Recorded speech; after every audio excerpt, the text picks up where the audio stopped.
నమస్తే సీతక్కకి నా group silent బాబా group పర్వీను మోసం చేసి చీటింగ్ సంతకాలు పెట్టుకొని లక్షల రూపాయలు ఎత్తుకొని పోయింది.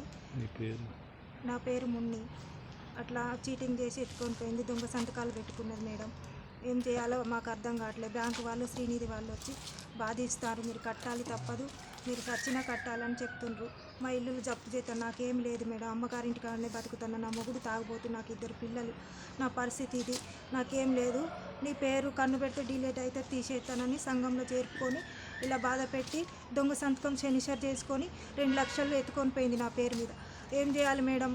నా పరిస్థితి, నాకు భర్త లేడు, ఎవరు లేరు, నా పిల్లలు, అమ్మగారింటి మీదే బతుకుతాను నేను. నన్ను ఇట్లా బాధిస్తారు బ్యాంకు వాళ్ళను శ్రీనిధి వాళ్ళు. కట్టాలి, నీ పేరు ఉంది, నీ పేరు ఉందని చెప్తారు మేడం. ఏం చేయాలో నాకు అర్థం కావట్లేదు. ఇట్లా వచ్చి బాధిస్తూ ఉన్నారు ఊరికే. మా గ్రూప్లో పర్వీన్ లీడర్ ఆమె. నమస్తే మేడం సీతక్క మేడం, నువ్వే దయచేసి మాకు సాయం చేయాలి మేడం. ఈ ఆధారాలు కూడా నా దగ్గర ఏమీ లేవు. అందరినీ గ్రూప్ వాళ్ళని అడిగితే ఆధారాలన్నీ ఎత్తుకొని పోయిందని చెప్తారు అందరూ. నీ పేరు ఉంది కదా, నువ్వు కట్టాలి అంటారు మేడం. ఏం చేయాలో నాకు అర్థం కావట్లేదు. ఈ పరిస్థితి మీరే అర్థం చేసుకోండి మేడం. కొంచెం మీకు దండం పెట్టండి, కాలు మొక్తా మేడం. నమస్తే మేడం.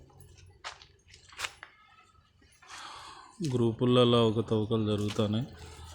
ఏంటంటే అందరికీ ఒక ముందు జాగ్రత్త చర్య. గ్రూప్లో వాళ్ళు కూడా ఎవరిని నమ్మొద్దు. మనం వెళ్ళి స్వయంగా మనం దగ్గర ఉండి మనం ఏమైనా గ్రూప్లో ఉన్న వాళ్ళు జాగ్రత్తగా ఉండాలి. షేర్ చేయండి, లైక్ చేయండి, సబ్స్క్రైబ్ చేయండి. Thanks for watching.